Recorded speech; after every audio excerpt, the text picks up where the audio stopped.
The What's Good Podcast. Are you ready? Your number one. Hey, ladies and gents, this is your girl, Brianna Javon with What's Good Podcast. Thank you so much for tuning in. We are in season 4 and we are super excited to get started today. As you guys know, we do not have interviews. Instead, we have genuine conversations with you, ladies and gents. So let's get it started.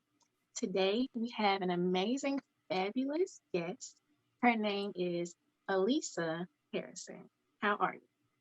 I am doing well. Thank you so much for having me. Thank you for coming today. Well, as you guys know, we always get started with icebreakers. So are you ready for your icebreaker? I'm ready. Awesome. All right. So your icebreaker is, what would you be doing right now if you weren't here? Oh, on the beach, enjoying the sand and some beautiful sunsets in Costa Rica. That's exactly what I'd be doing right about now. That sounds amazing. I don't know why I thought it was going to be like, I'll probably be doing some work right now or something like No, that. But you ma'am. would be on a vacation. Absolutely. No, ma'am. It would not be work right now if I had my way. I would be just enjoying and soaking up some sun. Well, let's go ahead and get into the genuine conversation. With that being stated, Absolutely. who is Alisa Harrison? So I would say, well, I'm definitely a woman who grew up in small town, southern backwoods culture. I grew up, I like to tell people, I grew up in backwoods, Alabama and rural Mississippi. And I had to get out. I grew up it was very much religious, but not in the sense that was necessarily healthy. I have had a very close relationship with Jesus since I was young. And in growing in that, a lot of the man's traditions surrounding church and religion just was not matching up.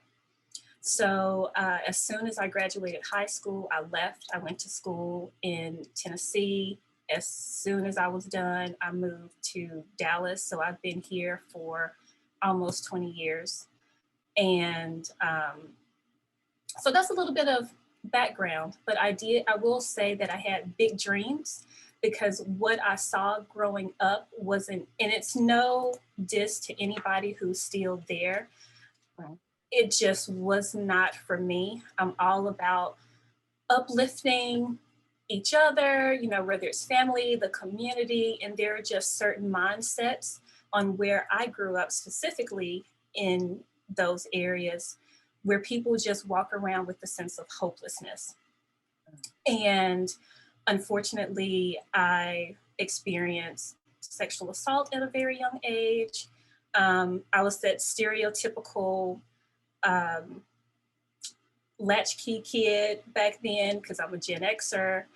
Just, the divorce, my parents were divorced, which was fine with me. I'm going to be honest with you. I didn't understand why they were together to begin with, even as a young kid, just because they are polar opposites. My mom was a church girl. My dad, still trying to get his life together. Love him to pieces, but come on, you're in your 60s, right. Still trying to figure it out, still in these streets chasing tail. Come on, it's about time to just get it together. Love my parents, love my family, but there's just so much more than the woe is me attitude. There's so much more than, oh, I just can't get ahead. Oh, well, God, he'll make a way. Yes, that's cute. Right. But God is good. I'm not taking that away. But can we make some moves and focus on some discipleship and some spiritual growth so you can get out of some of these legalistic habits that keep you in this same cycle? There's so much self-righteousness that goes on as if nobody is sinless, and you just sweep all your stuff under the rug. And it gets to a point for me when I was getting a lot of backlash from family, or it just seemed like I was the black sheep for whatever reason. Mhm. I just wanted to get out. Things weren't matching up. I just wanted to be in a place where I could grow spiritually. I wasn't doing that. I also wanted to be around people who had goals, dreams, aspirations. Can we make some moves? Life doesn't have to be this, let's, work 2 and 3 jobs or only making minimum wage. And I'm going to put out there, especially for those who are not as familiar with Mississippi and Alabama, Mississippi especially, there are not a lot of opportunities there. There Right. just aren't. So even if you do want to make a difference in your community, you may have to leave and come back. What I wish was different was the level of support, Right. because if people had more support, Mhm. once they left, they might want to come back. I am not one of those. I might go and visit a family member who is still with us from time to time, but other than that, it was just a very depressing upbringing. There were a lot of things that were said behind the closed doors of my home that led to suicidal thoughts, depression. Had I not left, I don't think that I would be here. And I say that loosely because every time I got close to some form of self-harm, God did step in. And you kind of have to pay attention to those times. But there was one time he just kind of snatched me out of a situation. So very grateful for that. And when I left, every time I needed something, because I left with a bag of clothes and I think $300. And that was from savings bonds that I had from when I was a kid. So that wasn't a ton of money, but because I didn't understand how dorm rooms and campus living works, Right. I had no idea that when a spring break or a Christmas break came up, you had to move out of the dorm. Right. So what was I to do, being a college kid at the time? And I was working full time, carrying a full course load. I couldn't quit. Right. If I did, I wouldn't have money for books. Mhm. So where was I to go? So there were more than a couple of times when I actually experienced what homelessness was. So we can get into whatever you would like today. I've probably seen it, experienced it, know it. And so I'm a very big believer on giving grace. I know that God gives us all grace.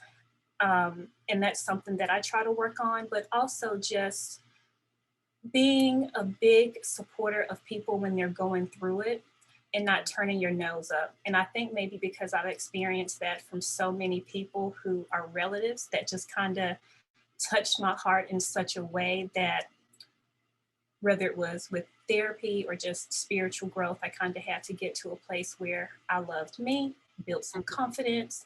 And now when I meet other people, especially women, and I hear them going through something, even if it's something they put themselves in, I'm like, let's do brunch, we can talk about it. And I'm pretty much an open book with a lot of things. So Thank you for sharing that. Thank you so much. And so there's a couple of things that I want to pull out, but the one thing that's like on my heart to ask is that I've noticed and came into situations with people that I've met where they actually get comfortable in yes, those type of environments, and it becomes a cycle. And I'm always like, you don't want to change that. Like, I'm noticing based on what you tell me in your story is that you don't want to be involved in those situations. You don't want to stay in that mindset and things of that nature.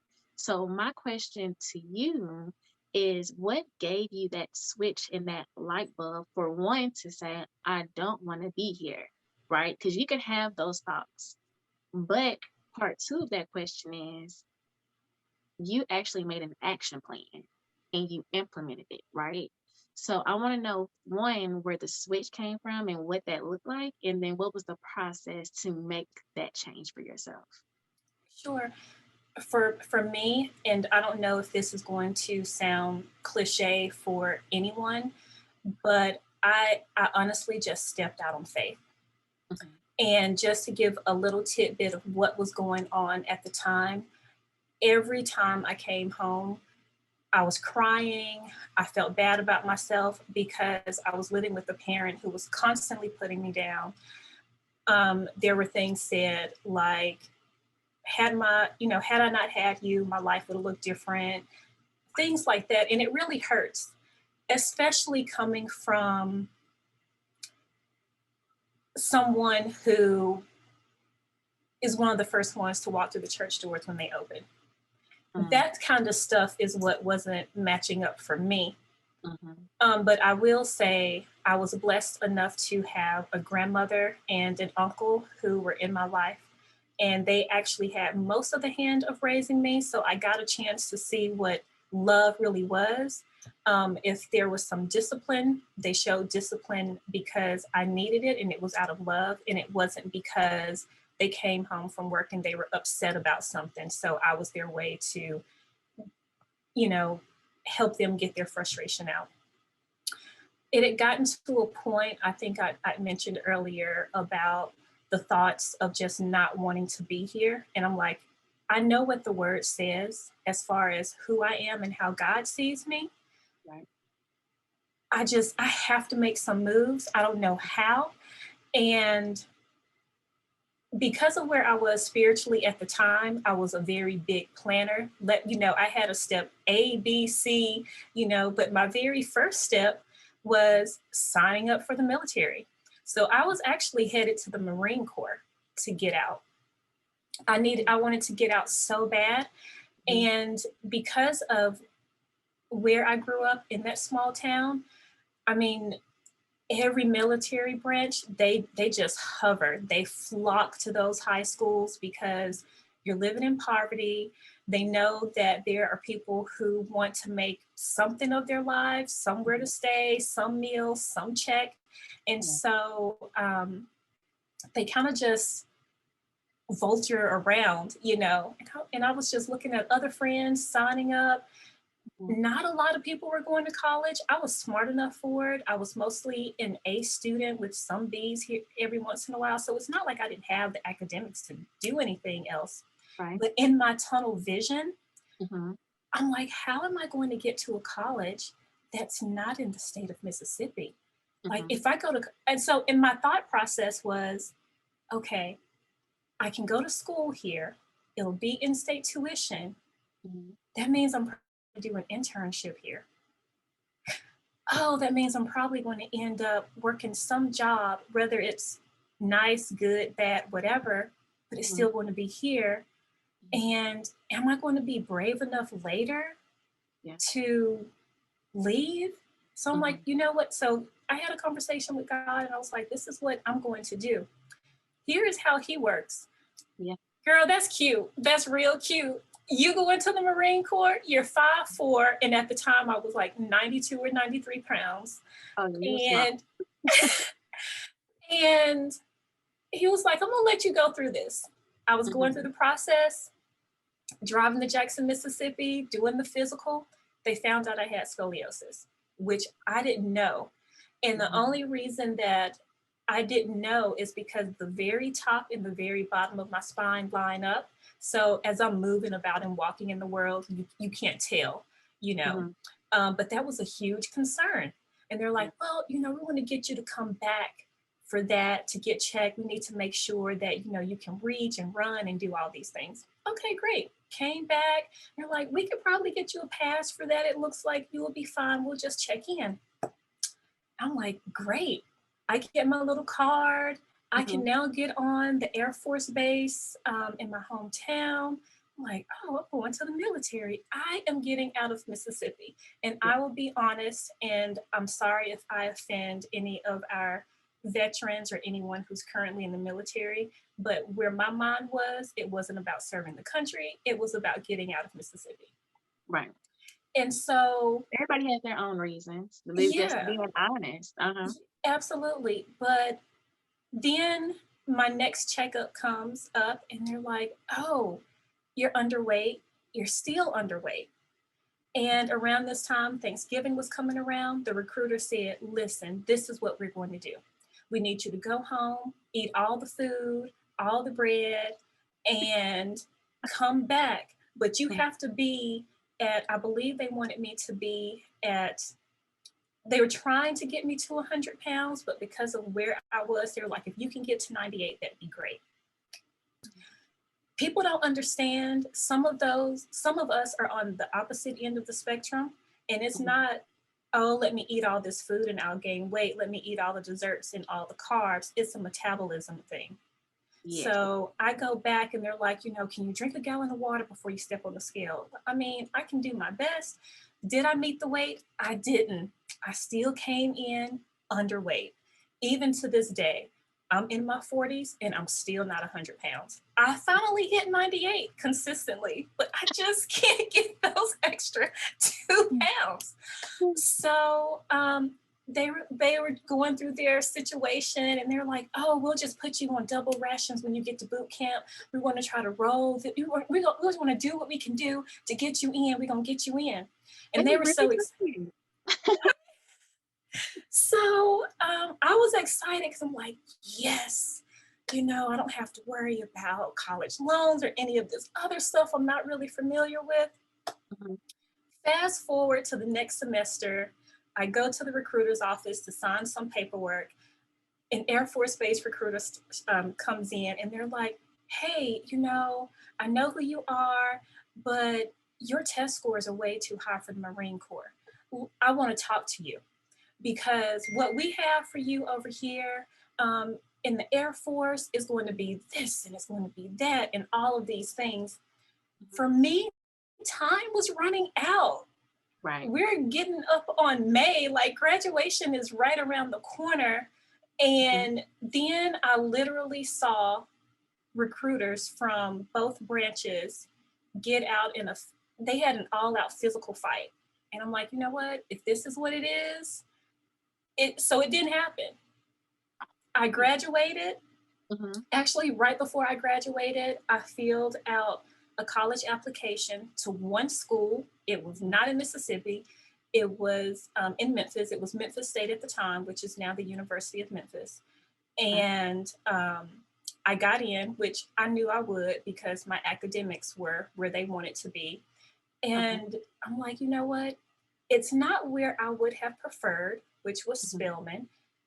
I don't know that tuition, and then it was like 5.5 hours away. I'm like, I think I could convince somebody to drop me off 2.5 hours away, but 5 hours, I don't know. So I stuck with the University of Memphis. That's where I ended up. That's how I got out.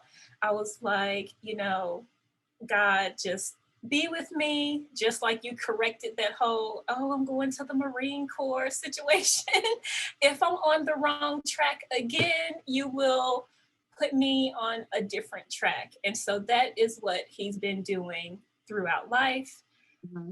So when there are people out there who just don't get it and understand what faith can do for you, yes. I mean, if you have ever had times when you had to do nothing but depend on him, it just takes you to another level.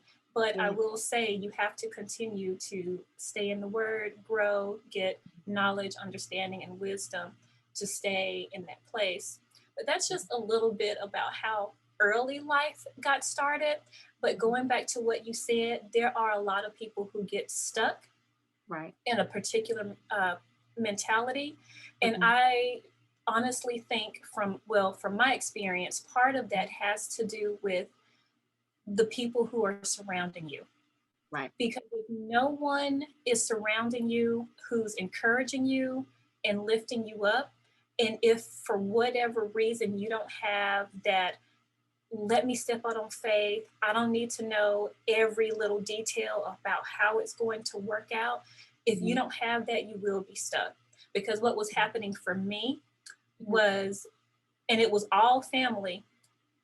Oh, what are you thinking about doing when you graduate? This is before the whole military came up. And I said, I want to go to school to be a fashion designer. And the response from someone was, well, first they laughed, and then they said, well, only gay white males succeed in that. Like, why would you want to do that? You don't see any Black folks out here doing that. Wow. So I'm like, okay. And everybody just kept hounding me about it and making me feel bad. And you have to understand, in that particular culture or mindset, you're the child. They're the adult. They know what's best for you. They've been there and done that, so they say. Right. So you need to listen, because you're young, you don't know anything, you don't know what you're talking about. And so the more and more people were like, well, why do you want to do that? And I said, you know what? I think I want to go to law school. And then everybody is just like, oh, that's so great. That's just wonderful. Nobody's looked at how much it costs to actually get an education to be an attorney. You couldn't care less whether or not it was a passion of mine and if it's something I really wanted to do. But I will say, I don't think their comments were always intentional. Like, I don't think they wanted to cause intentional harm.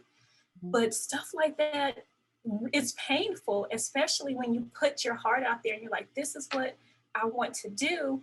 And all of a sudden, without even asking any questions, they just completely turn you down and just turn you away from that dream. But their heart and their mindset is more or less, do something that's going to make you some money. I get that. I do. I really do. I honestly get that. But it also has to be something that person is either good at or really wants to do, or it's just not going to be a long-term thing. It might not even happen, or whatever the case. So I did end up going to college, got a degree. I was always really good at English, so I chose that, and I was on the law school track until I saw how much money it was. And I'm like, I never really liked mock trials and reading all this stuff. And I mean, I'll go ahead, like, I just kept pushing through. Let me take the LSAT, let me do. And every time something would come up, I even took it. And I did. But here's the thing. Again, if you're on the wrong track and you're trusting God, He will take you right off that path. Because every school I looked at, I'm like, I still have student loans from Memphis. I'm trying to figure out life and putting a roof over my head. How is this going to work? Is this really in my heart? Because at the end of the day, whether you want to be climbing the corporate scale or whether you want to be an entrepreneur, there has to be some passion in you for that particular area for you to pursue. It's not just, ooh, let me do this to make some money. Right. That's cute. And that money might be short-lived, but what is your quality of life? Because oftentimes what we don't think about is the mental strain that comes along with being on a path that you shouldn't be on, and all of the unnecessary stress and anxiety that comes with it, which over time, if we keep doing it, leads to mental disorders. Yes. And you already know how our community in general feels about that. You know, we don't want to talk about it. We don't want to know how we got there. This person is crazy. You know how he is or how she is, or just brush it under the rug. And then what are you left with? Right. Then you're 60, 70, 80 years old with one foot in the grave, and you look back on your life and you're just thinking, I wish I woulda, coulda, shoulda. Yes. Yeah, that's good. That was so good. So a lot of nuggets. So before we get to where you are present day, I do want to touch some more on your story, because this is a healing for some people that's listening, right? So, as you mentioned, some people in your family were not encouraging you to do your passions, or, you know, basically just want you to go after the money, go after that safety net. Right. And especially how you were raised with your mother. And I'm sad to hear that. But I feel like this question I really need to ask you, when you come across family members, because let's be honest, that's our first experience to I know. relationships. It's hard. Wait, go ahead. Ask me. What does that step look like? Because I don't want to say it's noise. I don't want to put that into context to say it's noise.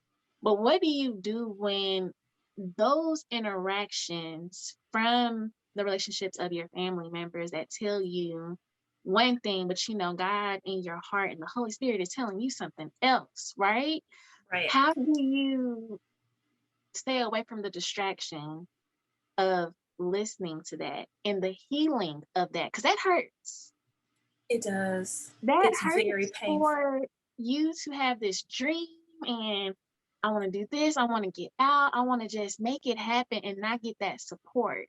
And as you mentioned, like some of the hurtful things that your mom said to you, I feel like a lot of the sicknesses when we get older, it starts from those experiences. Like you mentioned, we just sweep it under the rug. We don't ever talk about it. And so if you feel comfortable, how did you stay focused on just moving out and getting out the best way, that best route, but also having that healing in you to say, I'm going to be okay. As you mentioned the Bible, knowing who you are and how God sees you, like how were you taking that in and what did that process look like for you? So it is still a process. At first, there wasn't how am I going to handle this? It was really more of a, Lord, just continue to affirm me. Things don't look like what I think your word says. Mm-hmm. And how am I supposed to honor my mother and my father when all the things? Right. How am I supposed, am I out of pocket? Am I out of line? So for me, I had so many biblical questions in regards to relationships because, I knew the 10 Commandments backwards and forwards, all of those things. And I'm like, but this is stressful and it's putting me in a place where I'm not even good for me. I don't have any self-esteem. Like, how do I become the woman who you want me to be with these family relationships? Mm-hmm. So what I did, I said, okay, I do believe in being in fellowship. So I do believe in finding a church home. However, this is where it changed the game for me. You can't just walk up into any church. That's true. You better say it again. I had to get to a point where I was comfortable with that because growing up, small town, everybody knows everybody. Somebody's related to someone. If a member went to some other church, people found out, they got talked about, there was gossip all over town. So there wasn't this, it wasn't okay. Mm-hmm. And I was like, you know what? I'm not in Mississippi. I'm going to go to whatever church I want. Mm-hmm. I was like, I have the excuse to visit churches. Mm-hmm. I did. And, my experience there wasn't the best, but what it taught me and what God showed me was, here's what you need to look for. And of course, I talked a little bit about spiritual growth. There's a very big difference between churches who are stuck in doing church like it's 1985, very legalistic. Every little thing you do, somebody is judging while they got their wife on one side of the church and their mistress on the other. Like, can we not please? Can Are we you talking please about stop? my church? No, I'm Look, just kidding. right? I'm like, can we please Yeah. stop shaming the kingdom? It Uh-huh. just, and it was almost as if God was just revealing to me, you already know what's not right. Uh-huh. So if this is what you're seeing and this is what you're experiencing and you're seeking after me, just keep going.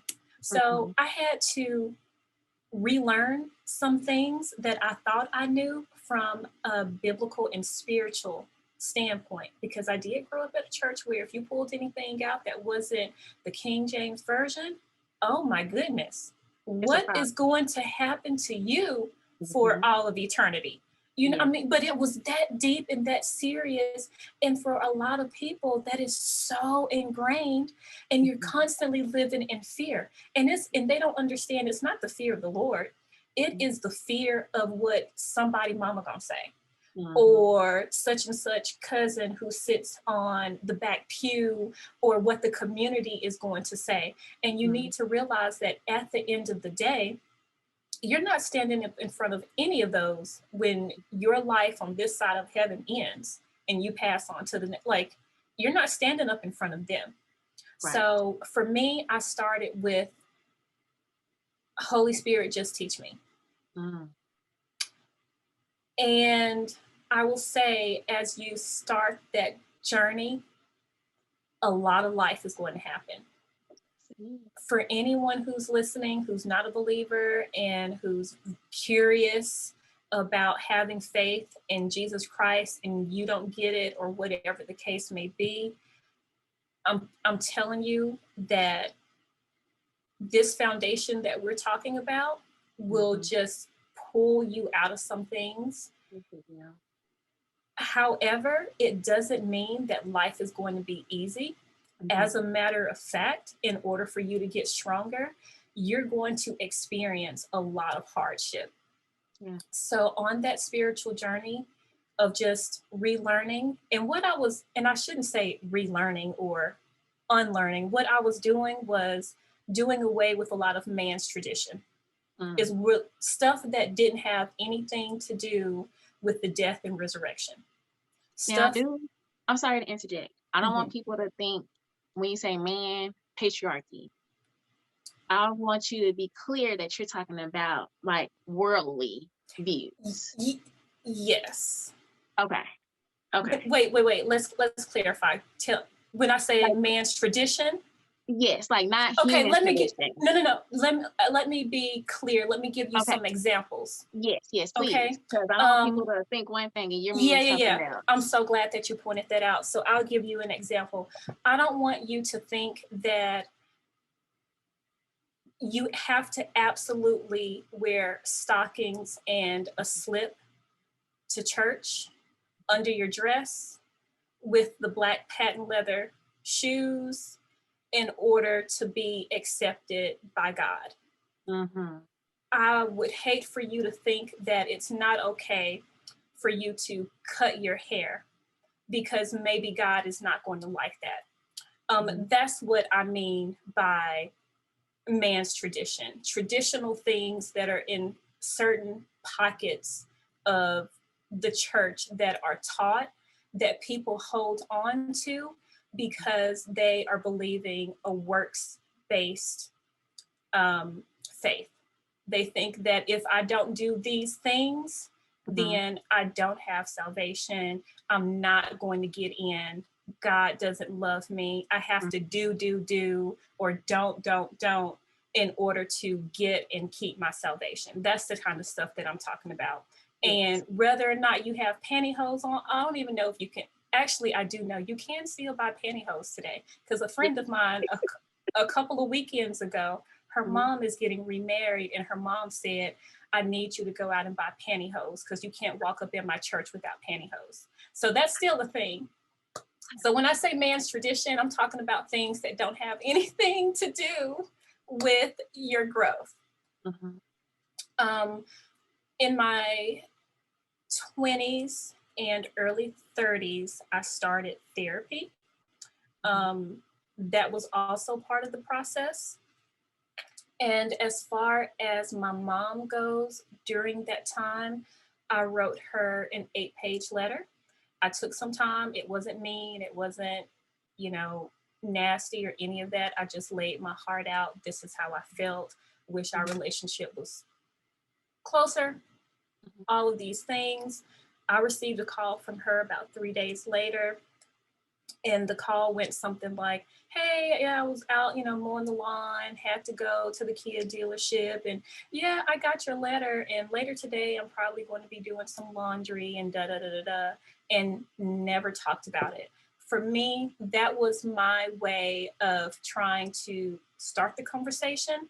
But I will say the one thing that really, really did it for me as I was on this journey, something my therapist said at the time was, you need to protect your circle. I'm glad that you have respect for your parents and your family, but think of it this way. Draw an imaginary circle around you and protect that. Just because the phone, and this is what I think people should really know, just because the phone rings and just because you get a text doesn't mean that you have to answer it right away. It doesn't mean that you have to pick up every time they call, every time they reach out. And also pay attention to the things that happen that really get the relationship heated. For me, my mom would call and ask my opinion on something. And if she didn't like the opinion, it's just suddenly this big argument and yelling at me, and I shouldn't have called you anyway. And I'm literally just answering the question. Like, I'm not bringing up anything. I'm just trying to help. And that has been my downfall because I want to help everybody. I'm like, whatever it is, and, you're trying to save money or budgeting or whatever, and you ask me about it, I will share whatever I have. And so my therapist noticed that. She said, it sounds like most of the discourse comes from whenever she's asking you advice on something or an opinion. You don't have to share it. Why do you keep answering these questions? Just listen. That was a game changer. So I would say continue to go hard after God and seek out therapy. It's really okay. It's not a stigmatized thing. We should really try to destigmatize that. It's healthy. Even if you're not going through anything, it's okay to just check in every once in a while with the therapist just to make sure you are. It's like a form of self-care, really. And also, if you have insurance, more than likely your insurance covers some portion of that if you find someone who's in network. Yeah, so that for me was my journey. But when I said I am still going through it, I can now answer a phone call, no problem. I don't answer all the time, though. That's my way of setting boundaries. Yes, I was just about to ask about boundaries. That right there, you don't have to go to every family. You don't have to have somebody guilt trip you into attending everything, participating in everything. And here's the thing. At the end of the day, don't look for an apology. A lot of people are not going to see what you're. First of all, a lot of folks are just not even going to care. They're going to think, you know what, it's you. I don't know what you're talking about. Or they might start to guilt trip you. And we don't want to hear this, but some of us had narcissistic parents. And you kind of have to recognize that, but you won't if you don't really know what that looks like or do the whole therapy thing. But setting boundaries is a huge, huge part of it. It's something that shouldn't be not taken seriously. And sometimes you might have to rebuild those boundaries back up if you let them slip in some kind of way. Because again, this isn't to bash my mother or any other family member. I love them to pieces. But for my mental health, my boundaries, that is what gets me through even to today. And so they know that if I don't call, maybe I'm busy. I mean, I don't know what they think. I'll get to it if my mind and my emotional state is ready, and that's fine. You know, it's not like if they got sick or hurt or whatever, I wouldn't be there. It's not that, but I have my own life to That's live. right.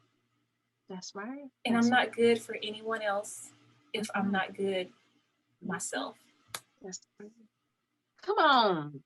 I love I that so mean, much. but it's hard. It's hard sometimes, Mhm, especially in the beginning. mhm, And nobody's going to want to hear this, but it took me a good 15 years to just be okay. mm, Um, it took a while to not get off the phone and go to a corner and cry buckets of tears because I was just torn down again or made to feel guilty about. And it's stuff that has nothing to do with me. Like, they're mm. living life states away. Right, I'm right, right. living life over here in Texas. Like, Mhm, I don't have to actually deal with any of that. But mhm. people will only do to you what you allow them to. Indeed. Okay, that was Yeah, good. That's like just say no me. to toxic relationships. Yeah, like you have to remove yourself, and it's okay to do that. It is. Thank But you for sharing some that. of us don't. For a lot of people, it takes a while to really get in your Mhm, spirit that it's okay, because mhm, you've been taught for so long that it's not okay, and mhm, that, well, that's your aunt, well, that's mhm, your mom, well, that's mhm. your whomever, that's just how they are. It's And it toxic. almost becomes one of those things where, because they're a relative, you have to put up with it. That's blood, Mhm. that's family. Can we please stop? Yes, yes, yes. No, and it's sad. Like when we have these conversations, it's familiar. We may It not have the is. same. We may not have the same story, but it's familiar in every household. And that's sad. Like we have to break that somehow, some way. But conversations like this is the first step because we have to be realistic that that's what's going on. If it's your past, if it's going on presently, but as you mentioned, it's a process to get on the other side of it. But It you have is. to put in that action and the work to get to the other side of it. Because if you don't, you're gonna get comfortable with that's just auntie, Yeah. that's just uncle. Oh yeah, they do that time to time. That doesn't mean that I had to accept it. Right. You're so right. Yeah. So thank you for sharing that because I do indeed feel like those are conversations as far as first steps for us to push forward. Because it is a light after every tunnel, right? There is a pot of gold at the end of the rainbow, you know? There But is. it takes different steps, it takes a journey, it's a process to get there. And so it's just very moving to hear your story. And I thank you for sharing that. Oh, thank you. I will say that as we go on our whatever our individual journeys are in Hmm. just life, Hmm. especially when we've experienced so much negativity ourselves, Right. let's try to move in a different way. Hmm. I've seen so many people who were hurt using the excuse, well, hurt people. Hmm. That is so not cute. Hmm. That does not have to be your truth. Don't normalize that. Exactly. Mhm. Yeah. Oh, wow. All right. So I do want to move forward because we recognize the past. We're in the midst of you now creating your career. So now I want to talk about fashion designer. I want to talk about this chapter of your life. Okay. How did we get from schooling to you, of course, getting your education? You realize that, certain places you were trying to get to, God was like, no, that's not for you. Right. So how did we get to fashion, being a fashion designer? I was over corporate America, to be honest with you. I'd gotten burnt out. I was sick and tired of the politicking. Mhm. There was a time I had to go to HR and we had to discuss and renegotiate pay because I found out that although my qualifications, work, reviews, and all of that ranked higher than others, they were paying me way less. Um, So, I mean, that ended up being corrected and it was fine in the end. But after so many years of just, there's a difference between a job and a career. And what I was doing, I was working jobs, really. I mean, they were on career paths and I was being promoted and all of these things, but I started out in banking and then I ended up in insurance, and actually my insurance career as an adjuster, a claims adjuster for homeowners property is what I did. So now when people go looking for houses and stuff, I'm like, let's talk about the kind of coverage you need on your insurance policy. Okay, we have some of the same background. I was a claims adjuster. Okay. Yeah. So the latter part of that, I was a catastrophe adjuster. So, you know, storms come through, they send you wherever. And over time, I was like, I'm not growing personally anymore. I'm not really growing professionally anymore. I'm not trying to be a manager. Like, y'all can have that. I'm like, so I decided, you know, all this time, there was something that I really wanted to do, but I'm in a totally different place in life. I don't have to keep bringing up and using the excuse, well, my family said, well, what am I going to do about it now?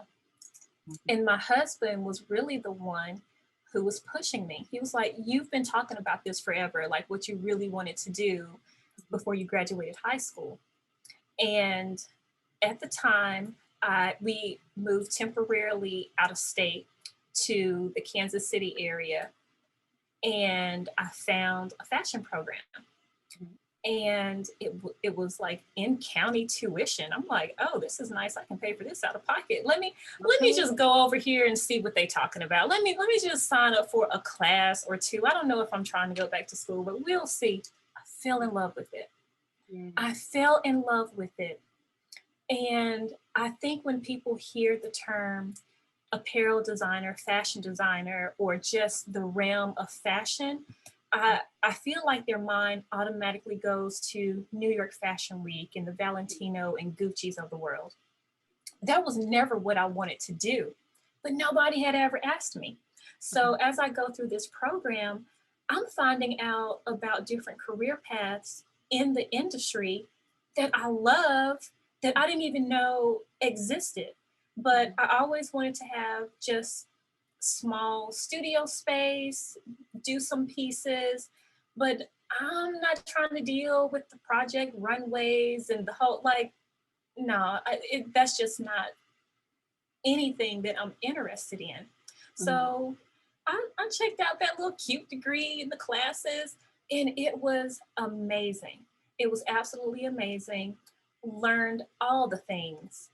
And with what they prepared me for, I can now either design, be a seamstress, tailor. There's actually something called a technical designer, which is the person who takes what the designer made and you put this technical package together, letting the factory know this is how to make it and this is what goes into it and so forth. So there's so many avenues. But what I'm doing now is focusing on small capsule collections. And I decided in around 2017 that, you know what, I'm going to go ahead and try this entrepreneurial route and start my own business. So before I touched anything, I got an attorney. I was like, just, you know, I want to be registered. He set me up with an LLC and all of that because I didn't want something to go wrong during the process and then somebody come and sue me personally, because you're not trying to get this retirement. Now, I know it works differently in Texas and they can't come after certain things, but like if I move, like we're not, please don't take my little minivan, you know. Let's go ahead and get some, let's get some business entity set up. And so that's what was going on in 2017. From then throughout 2018 is when I worked on the very first collection. And it was that collection that brought me the most joy and probably heartache, because I knew the process, but in order to make the whole line happen, there are so many moving parts and so much control that you're giving over to so many other people. And it's that part of the process where I could have made some moves differently, and that very first launch could have looked differently, and it could have been more successful than it was. But I was proud that I did it. I just felt like I was getting to a point where I was comfortable, you know, getting that 401k and the stipend and that guaranteed paycheck. You know, that I still miss. I'm not going to lie. It's nice. It's just not as fulfilling, though, when you have to discipline yourself and motivate yourself and set your own schedule and get things done. But yes, the brand is a women's wear brand. It's called Harrison Hollis. Harrison comes from my maternal great-grandparents' name. Hollis comes from my paternal great-grandparents' name. And that's just my way of honoring all of the things that they had to go through in order for things to happen for me to be here. So that's where the name comes from. And what I'm focusing on now is making sure that each collection moving forward is eco-friendly. Everything is made in the US. I'm the one doing the designing. I actually do some of my own pattern making depending on what I'm going. So I can do all of those. Every once in a while, I may have someone do some patterns while I'm working on this freaking content creation in Instagram. Can somebody that right there is a whole job. And being someone who didn't grow up in the digital age, I'm like, can we just bring back the billboard ads and the radio spots? Because this, and the first time I heard of I think it was called a social media manager. I'll never forget the day I made a joke to somebody. I was like, oh, so they just coming out of school playing on this new Facebook thing? Ha ha ha, whatever. That's not a real job. Oh my goodness. Now that you're doing it, you're like, maybe I should have took that back. You know, I'm just like this. And honestly, the designing is not, that's not even 10% of what I do. It's the administrative part of it, the accounting. More than 50% of it is this content creation stuff with Instagram. And I just went ahead and let Facebook go. I do have a Harrison Hollis on Facebook. It's not happening. It's too many moving parts. So I'm trying to focus on Instagram, and then I'll eventually add the Pinterest piece into it as well. But I'm like, no, let me just, I don't have to have all of them. But I have to have, because it's so visual and because of the industry, I have to have Instagram.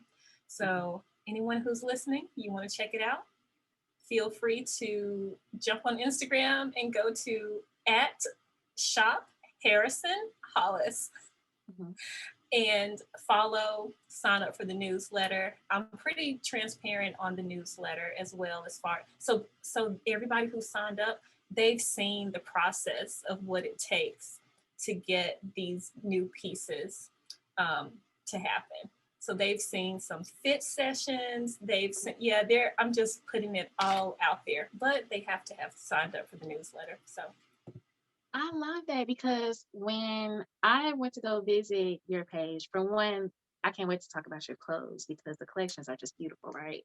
But when I went to your page, the first word that came to me was pure transparency.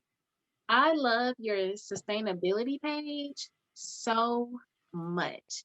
You're like, this is where we were before, but this is what we're doing now. We just want to make sure we're being eco-friendly, as well as, being here for our customers. We're adding different sizes and things of that nature. I just love the transparency of your entire brand. So Thank you. what made you be so transparent? Because I didn't even know about the newsletter. I just received that just by looking at your website. And so to know that you do that for your customers, once they sign up and, they want extra, right? When they sign up for newsletters, they want a little bit of extra. So from the front end and the back end, I feel like you mentioned, you're just transparent throughout. So what made you be vulnerable and just be like, you know what, this is what's happening, y'all?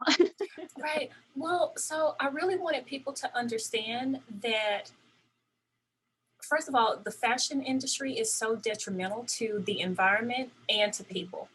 Most of the clothes that we wear, I mean, if you're buying $5 and $10 t-shirts, somebody didn't get paid.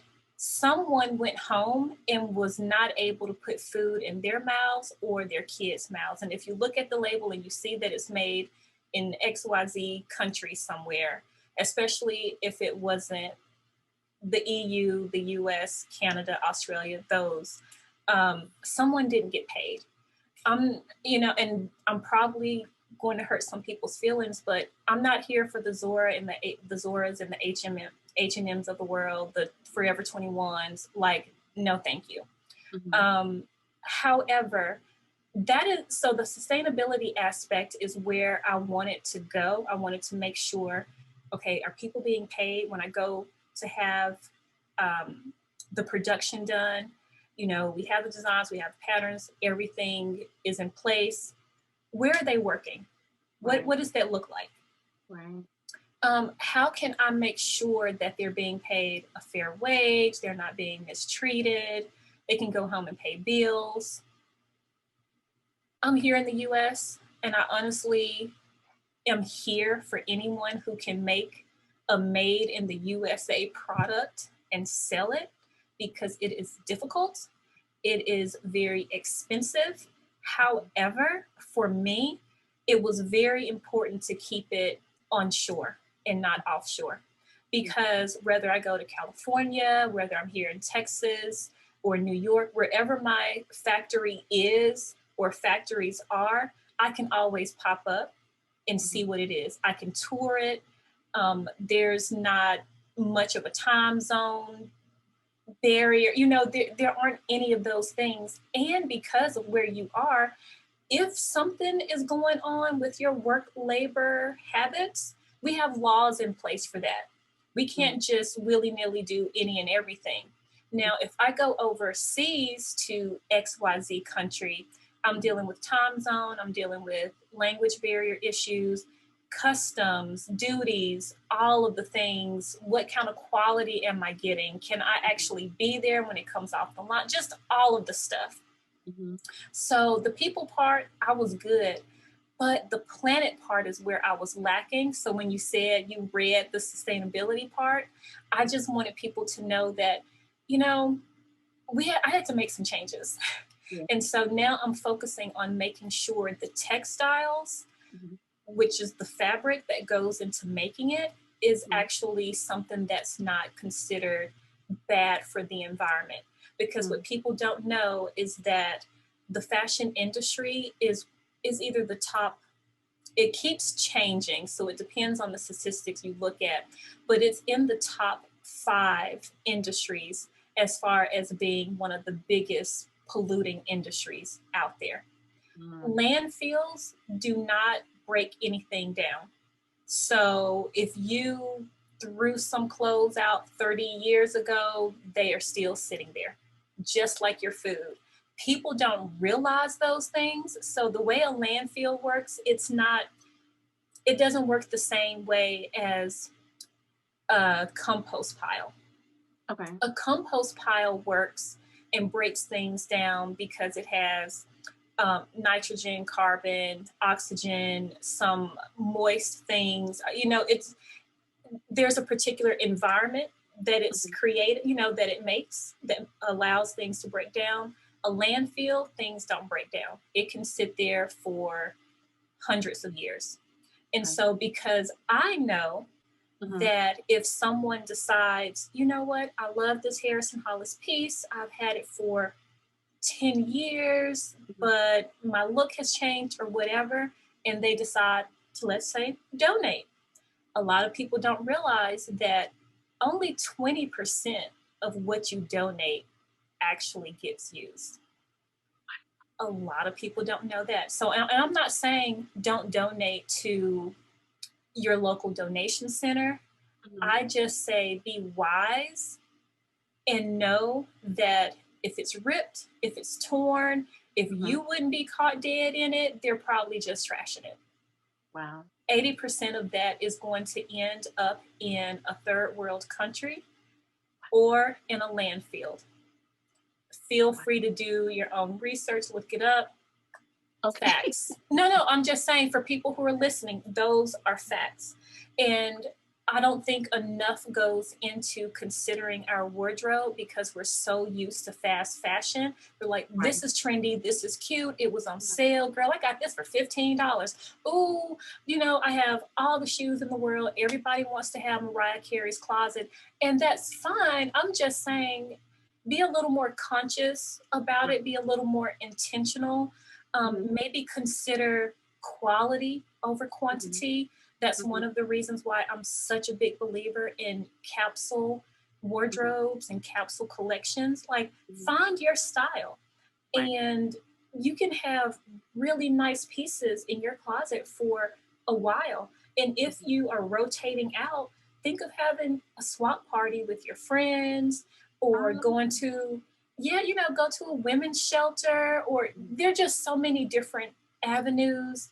If you are a luxury shopper, consider selling it. We have the Real, Poshmark, all the things out there. They're just, so, that's a little side hustle that you could be doing. That's true. But the transparency on the website and with the newsletter, it's not just to educate my current customers, but that's also to let people who are already in the sustainability realm know, okay, she has a sustainability portion, I can read it, and they expect that level of transparency. They want to know everything, and I'm here for it. That's good. That's so good. And so currently you are working on a new collection. I was seeing some bits and pieces and I love it. When I look at your collection, I think of simplicity at its best. I feel a lot of people are about the bling bling and all this other stuff. And I'm like, y'all don't need all that to be chic and fabulous, and just be the person that you are and still be cute and sexy and confident. Yeah. And so I love your clothing. So Thank you. You're welcome. What is the inspiration behind your collections? The ultimate overarching inspiration is minimalist aesthetic, which means that I'm not going to give you over the top things that you probably only wear during XYZ season. Right. I want you to be comfortable, but I also wanted to have a timeless look to it so that you're not pulling it out and you're like, oh yeah, this is definitely something from the 80s, or oh, this is definitely something from the early 2000s. Like I wanted to design in a way where it has some type of timeless look to it. Yeah. And one of the tricks of doing that is you can have different design features, but they don't have to be over the top. They don't have to be all over the place. So that's like the overarching umbrella of where my mind is when I design. Now, as far as each collection moving forward, I have transitioned the brand into a more travel inspired brand. So the idea is that you can be chic on your warm weather vacation, or you can take these pieces to brunch with your girl. That's the idea behind it. But they each collection will be a mini collection, meaning only 3 or 4 pieces at a time that can all go together. So this new collection that you've probably started to see me post about on Instagram, the top is reversible. So you have one color on one side, a different color on the other, and there are pants that you can exchange out. What you haven't seen yet is that there's a dress that will also be coming out. So with the way that I designed the dress, you can put the top on top of that if you want, or you can just wear the dress by itself. So the brand is really, the brand is really for the ladies who want to just, you know what, I feel like I want to go down to Mexico this weekend. What am I going to wear? You know what? I have this Harrison Hollis capsule. Let me just throw it in my go bag and they're good to go. All they have to add is a swimsuit. I love it. I thought that it was two different outfits. When I saw it can be, the that's blue, the point. And then I saw the pink, I was like, I love this. But I saw the peekaboo. Yes. That's what made me think. I was like, is it reversible?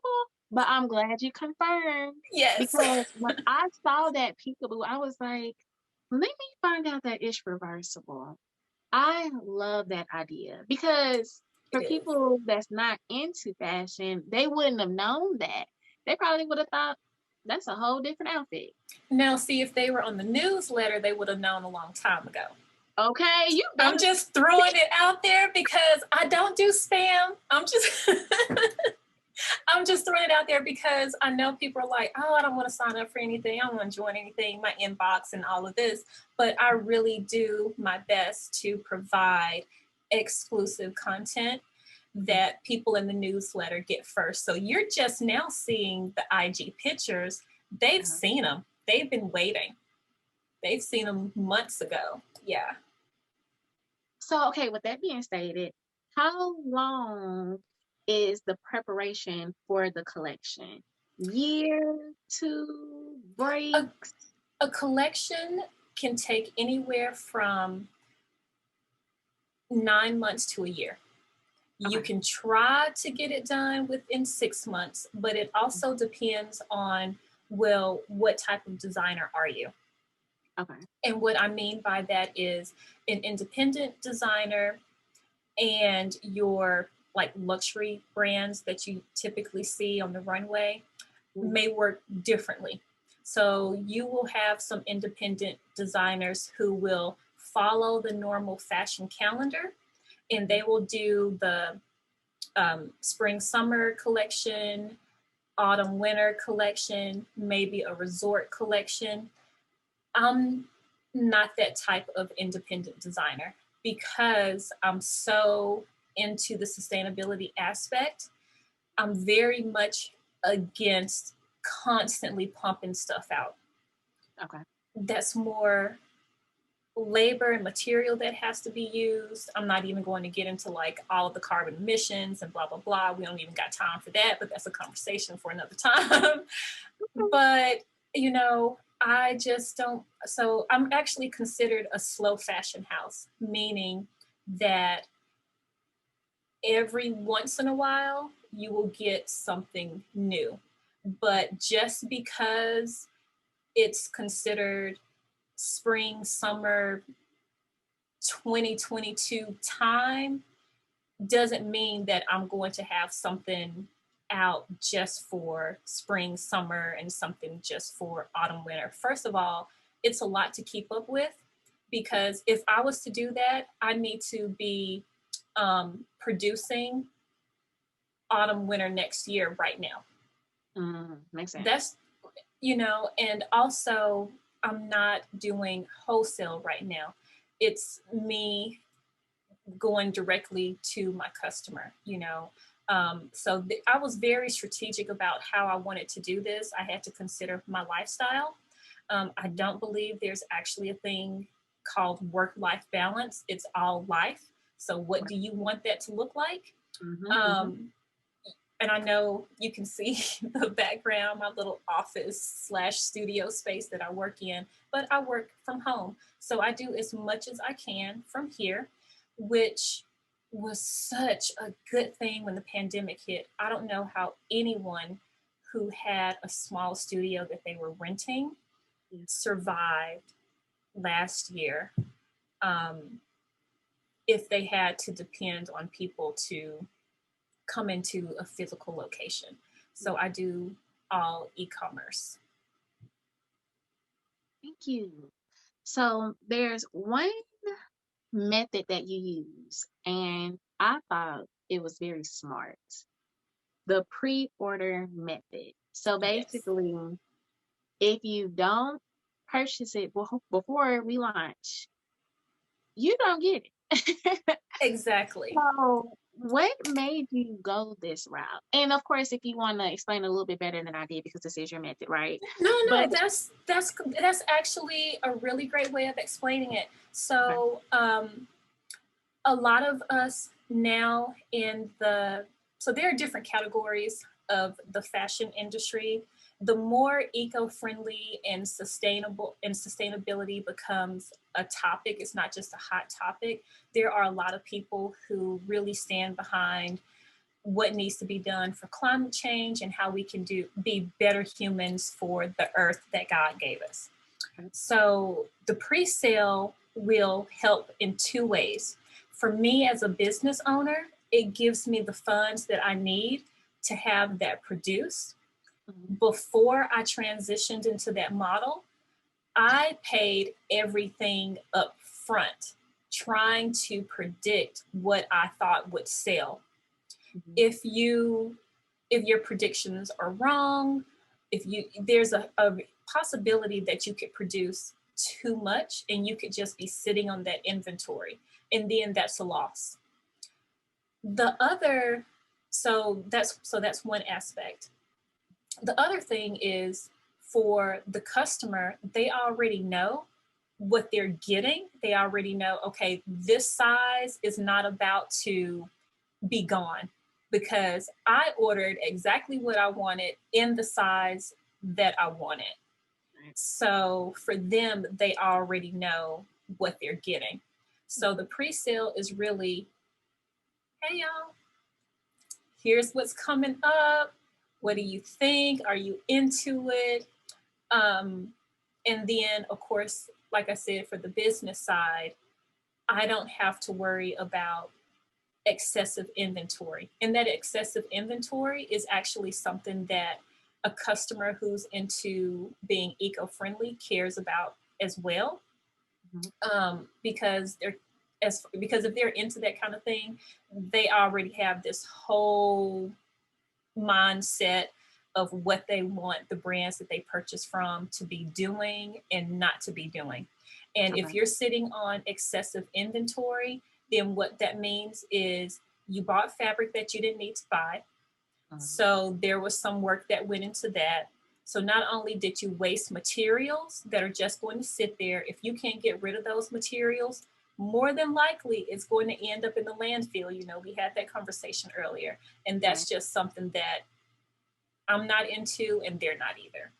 Um, that is really, really good because when doing that, you have to take in consideration, as you mentioned, the customer as well.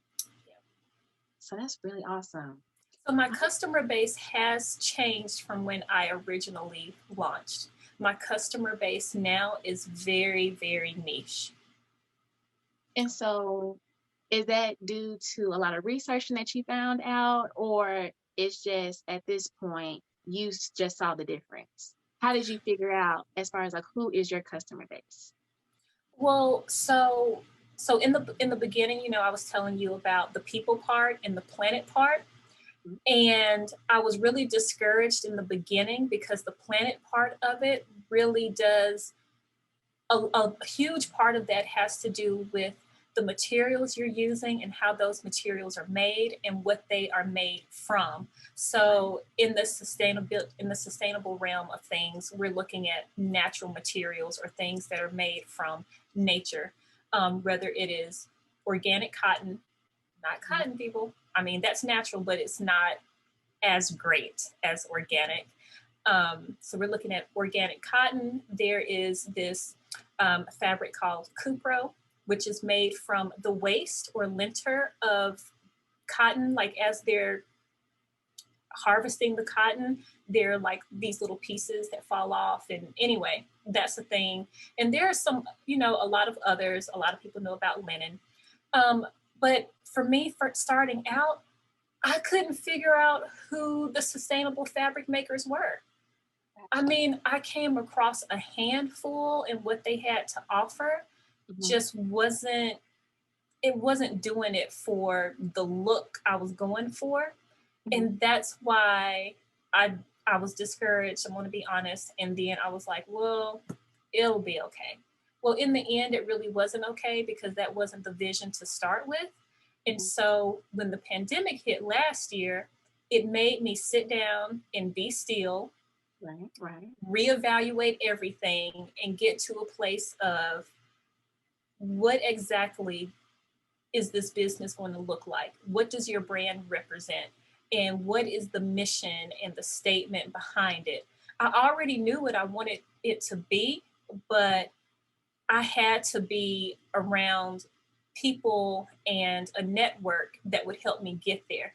And so I actually signed up for this accelerator program called Factory 45. The founder is so super sweet. Her name is Shannon Lohr. She also has an amazing podcast called the Clean Living Podcast. Really good, very short each episode. Check it out. But all of these designers who wanted a sustainable brand came together. We have access to all the sustainable everything now, so there shouldn't be an excuse for you can't find fabric that's okay for the environment. You can't say that, oh, you can't find a factory, you can't find, you know, so you may see that I follow a lot of other brands, and I bet you if you clicked on one of them, more than likely it's a sustainable brand. right. And we all do, for the most part, a lot of different things. So one of my friends who lives in LA, but she is from Peru and she goes back sometimes, she has a line that's about to drop as well. And everything is upcycled from men's dress shirts. And it is the cutest. Oh, her designs are the cutest things you will ever see. So there's a lot of creativity going on with eco-friendly brands. And so if any of that interests anyone, just check it out. Okay, receive it, because she done dropped some nuggets for you. All right, so the next segment is pretty much, you know, what I do is storytelling, right? So this is in regards to your journey. You've already gave us a sprinkle. Well, you gave us more than a sprinkle. You've given a lot, and we just want to thank you, right?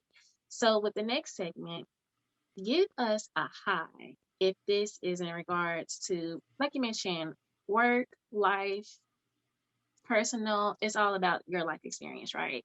So anything about your experience where you were like, I did it. Elisa, pat on the back, we made it through. So what is a high that you can tell us? I will say, actually, seeing something I design come to life and receiving so much positive feedback. There is a young lady who we both know who I spoke to recently, and she asked me about a pair of pants. Right now, I'm running a last chance sale on some items. And she said, you know, there's a pair of pants I tried on, and they just fit so good, and they just felt so good. I was like, oh my gosh, you know, that just made me feel good. And she was giving me her experience about something that she had that was falling apart. She was like, but the quality on yours. And I just realized, I said, you know what, girl, I did that. I really did. Right. I was like, I really did that with those pants. And then I got to thinking about it. I'm like, why am I over here every once in a while worried about how things are going to turn out? I'm such an A-type personality person anyway. So I know what I'm doing. I just have to get over myself. But I'm enjoying the moment right now. I'm like, you know what? I did that. Come on. Pat on the back twice. That's good. Yes, yes. But those pants that she's talking about, I mean, I don't really have much booty back there, but those pants, girl, can't nobody tell me nothing. Oh, nobody. Nobody. But see, that's probably why God didn't give it to me to begin with. You already flaunting, okay? Who knows? Who knows what that life journey would have been like? Hilarious. Okay, so on the opposite end, what is a low that has happened within your experience to where you question, should I move forward with being with my company? Should I move forward with going to school for fashion? Um, but then there were some blocks, right? But you continue to push forward. Go ahead and explain that, and then how did you push through? So one of my lowest lows outside of things that were going on through childhood was my time during college. Um, Even if I wanted to, I didn't have the time to party it up or enjoy in any way. It was like, let me get these classes done so I can move on with life. That's really where my head was. And the not having a place to stay, like, I mean, there were times when I had just enough money in my pocket to rent a room at one of those pay by the hour hotels. And I would go there, take a quick shower. I had a sleeping bag at the time, and nobody needs to be in one of those places. But there was a chair up to the door to keep the door closed. There, the linens were just filthy. So I had my sleeping bag, get a few hours of sleep, go to class, just all of these things, because I was taking some classes during some of the breaks, especially during the summer. That did not feel good at all. Doing some couch surfing with people you don't really know, being in some really tough spots, being young, and this isn't a brag by any means, but a lot of people say, oh, I never would have guessed around how old you were because you look so young, like you're in your 20s. So imagine when I was 19 and 20 looking like I'm a 12-year-old. It just, that was a really, really low time. And as far as a low moment in the business, I could say that it's all been low because but it's not though. I need to figure out this Instagram thing. I hate it. I'm going to be honest. I'm like, can somebody else click on that follow button? I mean, can you care about sustainability? Can you be eco-friendly? Can you find out about me? Those are the types of conversations in my head. And sometimes I get so caught up in that, and I don't enjoy the process. But I will say what gets me through those moments with the business and what got me through my situation when I was in college was every step of the way I was provided for. It may not have looked like I wanted it to look like, or it may not have been to the extent, but I was always provided for. And even if I felt some kind of way about myself, God gave me a word, or He placed somebody in my life that I needed to connect with that I didn't even know. And I will say there are two individuals in my life now who I really believe God placed there because He placed them in my life at a specific time when I was going through a specific thing. And they are still my closest friends to this day. So they've seen everything. And one of them, she'll tell you a story about, and she won't let it go. She was like, yeah, right after I first met Alisa, we were in college, and when we were in the dorms, there was a tornado. There was a tornado coming. And I remember the time that she's talking about. I just didn't know that it just stuck in her mind because she told that story recently. She said, yeah, there was a tornado. And she was like, hey, can you give me a ride to work? And I'm like, girl, there's a tornado outside. We're about to go to the basement. And she'll say that, I was like, no, but I have to go to work. And I got to work. She was like, man, she just had her hustle on. And the rest of us are like, oh, you should call your boss. But my mindset at the time was, I don't really have the privilege to not show up at a job where there's a boss who's being funny anyway. And there were a lot of days where I walked, whether it was hot, rainy, snow, until I could afford a used car that I eventually got. I also ended up loading trucks at FedEx Ground, which is not the same FedEx at the airport. You don't get the cute little uniforms and the badge. You just come like you're in there with for real grown men in these heavy boxes loading up trucks. So everything that I needed was always provided for.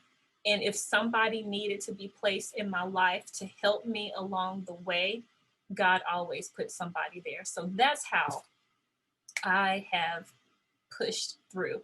And the rest really is just me needing to get out of my head, especially with this Instagram stuff, but I still don't like it. Say it is what it is with that one. Okay. All right. So before we pressed play earlier, we had a conversation as far as the industry and how certain times, we feel like we wish we could have spoken to somebody that may have been tenured to help us out in our own industries. And so that's the main reason, as far as a segue, that's the main reason why I created this next segment, is because I feel like people have to pay large amount for advice and really don't receive nothing from it. Right. When you can have a basic conversation with somebody and receive everything that you need without even, it's just, let me say this, just, your community is just giving back to you, right? And so this next segment is called One Free Advice. What is something that you can say to a little girl or a little boy, or even grown-ups that's listening right now? And they may be in a tough spot in the fashion industry, or, having personal issues with their family, anything that you have experienced, any type of advice that you could give them that's listening to help them jump a hurdle. Sure. What I would say to someone who is not of age and they may be dealing with some family drama, just know that it doesn't always have to be that way. However, what you need to do is do as much as you can to set yourself up for success. And what you have right now is your schooling, your education. I know that's not something that is as popular in these days because everybody wants to be a YouTube star or whatever. And that's cute. But let's say that's what you want to do. Whatever it is that you want to do, start now researching, reading about it, watching videos about it, preparing yourself.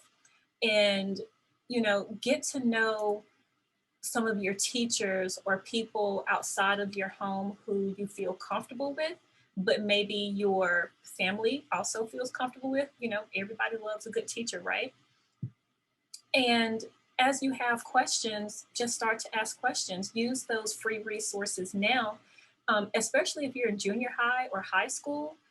Those are free resources for you. So while you're trying to pass these tests and write these essays, also use your school as a free resource and the people, because once you graduate and you get out here in the real world, everybody's a consultant. They're going to say, I can send you my fee sheet. That's a whole other story. I won't go down that rabbit hole. I've had some of those, but but yeah, I would say use what you have at hand and make a plan. And whether you want to go to a traditional 4-year school after high school or something else, at least consider a trade. Find out what you're good at, because if you are in, whether it's a rural area like where I came from or urban areas, it really doesn't matter. If you really want it, you can make it happen. So start with school, get as great of grades as you can. If school is really, really difficult, don't make it difficult for your teachers. There could be something like dyslexia or something else going on, whatever it is, but know that you have worth. Invest time in yourself and highly, highly consider what and who you believe in, because faith got me through so much when it seemed like life would never get better. It seemed like this is the way that it was. And when you get older, you're always going to be struggling, because that's the story that I got. And everybody around me was in that. Sometimes you have to get out and it's okay. If you're someone who's looking at going into the fashion industry, before you spend any money on anything, before you try to rush into producing something, figure out what type of career you want in the industry. Do you want to be a designer? If so, what type of designer? Who are you making clothes for? Is it concept? Are you trying to do runway? What is it? Figure that part out first. And also up your skill set, because if you are a designer but you don't know how to make patterns, you can get away with it, but there's just so much jargon that goes into it and so many pieces that move as far as talking to pattern makers. And if you don't know some of the basics, people can and they will get over on you. So I would say make sure you educate yourself, whether that's the traditional way or just doing some research. And also know that there are plenty of people out there who don't mind whatsoever answering questions. So if you're hearing this and you are trying to get in the industry, especially if you are in the Dallas area, you can always drop me a DM. I'm trying my best to be more on Instagram. So if you can always go to @ShopHarrisonHollis on IG and just ask me a question. There's so many things I wish I had known beforehand, even with my education, that I wish I could have gotten for free. And I could have, had I known where to look. So if you have questions, trying to get into fashion, not really sure what part of the industry, want to talk about it, I'm more than open to do that. Because I'm telling you, people's fee sheets, what you're doing is paying for their rent and their mortgage and their car notes. And at the end of the day, you're going to see that you and your bank account isn't getting along very well, where you should have had maybe a better plan in place, and also trusted yourself more. Because the way that my business looks now and what I'm doing myself, it did not start out this way. So now I'm doing all the things. So when you were saying, Bree, that you saw some IG pictures of like the top and some stuff like that, that's me modeling. I'm not trying to pay a model $100 an hour or $50 right now. That photographer was also free. I told my husband, this is what we're doing. You can get over being impatient, because free sounds real good right now. And I'm good enough in Lightroom and Photoshop to make it work if whatever you did didn't turn out. But he did a great job, and with an iPhone. As far as this content creation, me and Canva and those other little cute apps you can put on your phone, like Over or whatever they are. I got a couple of them. No, I think it's Boost, whatever. We working it out. So I might be slow. You might only see one post a day, but I'm going to get there. But I can do it. Obviously, I can do it. And it looks the way that I wanted it to look like to begin with. Why in the world was I mean, really, y'all, listen, if you have questions about the fashion industry and you want to know what you can and can't do and what you should invest money in, just reach out and let me know. I love you so much. That was so good. So good. Thank you. I tell people all the time, use what you have. Stop being so quick to spend money. That's how I started off with my brand.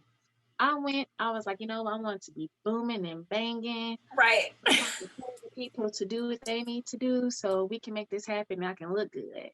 And money runs out. Let's just be honest. You It still got your does. bills to pay. You still got other things that you need to do. You know, it's not, I don't want to discourage people when I say that, but you have to be real with yourself. That's why it's important to have a blueprint. That's why it's important to have a plan. Like Alisa said, you have to sit down and understand what you want to do first, do your research, and then go after it.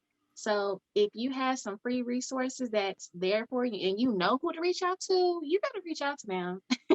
Right. Start with Yeah. your community first. For free, and know who your community is. And I only say that because I did so much quote unquote networking Mhm. when I first started trying to get to know people here in Dallas, and I just stopped because it was the wrong type of networking. That's I good. was even part of quote fashion community as well, thinking, oh, that's going to be great. Right. But for what I'm doing, I'm not trying to be a fashion blogger.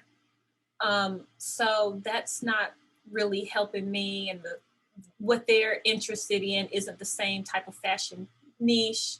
You know, I'm not trying to be just a personal stylist, and I'm not over here making t-shirts. There's nothing against that, but if you're saying, oh yeah, I want to be a fashion designer, be a little more specific, because there are people who consider themselves designers and they're selling t-shirts through Teespring and all those places, which is great. And it's no shade. Like It's if you're real. doing it well, because I know somebody who does that very well, and I love what she puts out, but that's not what I do. That's not the same type of networking. Right. You see what I'm saying? Mm-hmm. So definitely know what community you need to be in. Oh, and the one other little piece of advice I would throw out there is make sure that you check out LinkedIn when you're trying to find these resources. You can put in the different types of, for instance, if you're looking for eco-friendly, put that in, see who and what pops up. If you are looking for, I don't know, painting, designing, whatever, also use LinkedIn as a source. That way you can actually see people around you, the companies they work for, if they're freelance, all of that kind of stuff. And that's one thing that I didn't do in the beginning that I probably should have done. Yes, that is good. Thank you for sharing that. That's good. Because I don't use LinkedIn. I'm gonna be honest, girl. I didn't either. Now I do though. That's good because apparently it worked for you. So that's good that you're sharing that resource. So thank you. Thanks. Yeah, my current pattern maker, that's how I found out more about him. So we'll collaborate sometimes. So yeah. Yes. All right. So I know you mentioned your handler for Instagram. How can people get in touch with you? Instagram, your website, anything that Yes. has to do with you. How can people find you? And Harris in the house. Yes. So the website is harrisonhollis.com. And Harrison has two R's, Hollis has two L's, but harrisonhollis.com. There is a Join Our Journey newsletter that you can sign up for, or you can email info@harrisonhollis.com if you want to email me. And also, like I said before, if you want to just send a message on Instagram @Shop Harrison Hollis, you can do that as well. Great. And what can we look forward to when it comes to Harrison Hollis, Elisa, Join the Journey? What's next for you guys? So what's next is focusing on this pre-sale, to be honest with you, getting everything ready. Right now, I am in the pre-production stages, so I'm working on the final samples, and all a sample is what it will look like or as close to what it's going to look like before it comes out. Right now, I'm tweaking the sleeve length on some things, making sure the hem and the seaming that's used is in place. So once that is over, I'll actually do a whole, I'm about to launch, this is what's going to come up. So the official first travel inspired mini collection will be dropping, and that's what's coming up next. But to be the first to know about it, again, the newsletter is where all the business is happening. Thank you. All right, and we're going to close it out with a motivational moment. Usually these are quotes, verses, maybe just statements that I just come across and I want to bring it on my platform. So today, this is something that I ran across on Instagram. I'm going to share my thoughts about it after I read it, and then you let me know what you think, okay? Sure. Okay, so you will never have to force something that is meant to be. I'm going to say it again. You will never have to force something that is meant to be. So this is by the platform Side Hustle Bible. If you guys want to go follow them, they had a lot of great content. So shout out to them. But when I first read that, I thought about chaos. I've learned through my own personal experience when I step into a new process, if that's, my business or a new client or me trying to find out a new skill, if it becomes too chaotic to where it's like, what am I doing this for? And it's like that time and time and time again, it's not probably meant for you to move forward. Now, I'm not saying things that are new in life, it won't require effort, because effort is definitely necessary, right? But what I am saying is when it becomes chaotic to where it's like, really, am I getting another door closed and then another door closed and another, and then another? At that point, you're trying to force something that's not meant to be. And so what I've realized with things that do go right, if I'm obedient to God, right? Let's start there. Exactly. It's more of a smooth process to where I can look back at it and say that was a learning lesson to get to where I am today. And whatever learning lesson that is probably going to be a testimony for me to help other people. So when I read that, those were the things that were going through my head to where I have to apply it with everything that I do in life. It goes back to intentions, right? Exactly.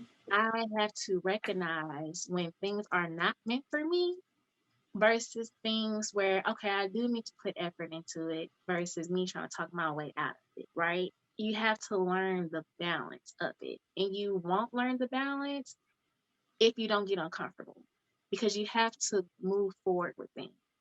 But when those results keep closing the door, baby, you gotta move on to something else. So that's what came to me when I read it. So what are your thoughts on it? You know what? I don't have anything to add, because exactly what you were saying about when things are happening and that when they happen in such a way over and over again, I mean, those aren't the times to be like, which I don't like this statement anyway, but those aren't the times to be like, God, show me a sign. I mean, really? Yeah. Because he kept showing you, and then you kind of, there's something that goes on internally too, where you're like, am I being led to do this, or am I just trying to do what I want to do? So the way that you put it was just so on point. I really don't have anything else to add, because I 100% agree, and I have had that exact same experience, and that's how I move now as well. But it took me a while to get there. Yeah. And I mean, for the listeners that, loyal, listen to the show, I can say this is another one that fits with our conversation for today, especially with you going to the Marine Corps and how they was really trying to get you to gain those pounds. but it just wasn't working. So I can say this is another one in the books for motivational moment that actually goes with the conversation. So that's another blessing from God. I take those in certain times because it just lets me know that everything I do is intentional. I want God's hands to be all over this platform. So Yes. with that being stated, I just want to say thank you so much for coming on today. Thank you for having me. This was so much fun. I greatly, greatly enjoyed it. And I'm so glad you thought enough of me to invite me on. So thank you. You're welcome. Are there any last thoughts before we close out today? Oh no, I talked entirely too much. I didn't even know I had that in me. I press play. I told you what was going to happen, didn't I? You did. But you know what? I'll just say, anyone who's listening, if you're curious about anything that you think that I could help you with, the $ is free. So just reach out, let me know. And I will say, if for any reason there's someone listening to this who have struggled with or is currently struggling with suicidal thoughts, it's okay to get help. And I would highly suggest that you do so. Thank you. Thank you. Well, you guys and gals, thank you again so much for tuning to another episode of What's Good Podcast Season 4. If you're listening to this morning, noon, evening, or night, thank you, and we'll see you next time.